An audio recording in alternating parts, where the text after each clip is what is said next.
செங்கல்பட்டு மாவட்டம் வண்டலூர் அருகே தென்னிந்திய அளவிலான பிரம்மாண்ட உடற்கட்டழகு மற்றும் பிசிக்ஸ் சாம்பியன்ஷிப் போட்டி வெகு விமர்சையாக நடைபெற்றது.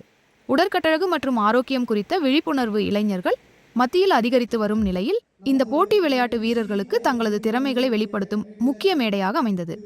வண்டலூரில் நடைபெற்ற NPC ரீஜனல் 2026 பாடி பில்டிங் மற்றும் ஃபிக்சர் சாம்பியன்ஷிப் போட்டியை தமிழ்நாடு பிசிக் அலையன்ஸ் அமைப்பு சிறப்பாக ஏற்பாடு செய்திருந்தது. டெல்லியில் நடைபெறவுள்ள சர்வதேச அளவிலான ISFF ஷேரு கிளாசிக் இன்டர்நேஷனல் போட்டிக்கான தகுதிச் சுற்றாக இந்த போட்டி அமைந்திருந்ததால் தொடக்கம் முதலே வீரர்கள் மத்தியில் கடும் போட்டி நிலவியது. இந்த போட்டிக்கான அனைத்து ஏற்பாடுகளையும் IFBB ப்ரோ நடுவரும் NPC சவுத் இந்தியா தலைவருமான பொன்னம்பலவாணன் ஒருங்கிணைத்திருந்தார்.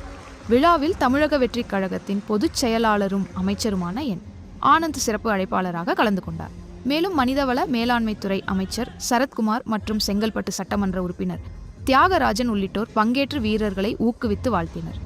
தமிழ்நாடு மற்றும் தென்னிந்தியாவின் பல்வேறு மாநிலங்களைச் சேர்ந்த சுமார் 125 வீரர்கள் 19 பிரிவுகளில் பங்கேற்று தங்களது கட்டுக்கோப்பான உடலமைப்பையும் திறமையையும் வெளிப்படுத்தினர். போட்டியின் இறுதியில் ஒட்டுமொத்த சாம்பியன்களுக்கான மதிப்புமிக்க சாம்பியன் ஆஃப் சாம்பியன்ஸ் பட்டங்கள் அறிவிக்கப்பட்டு வெற்றியாளர்களுக்கு பரிசுகள் மற்றும் விருதுகள் வழங்கப்பட்டன.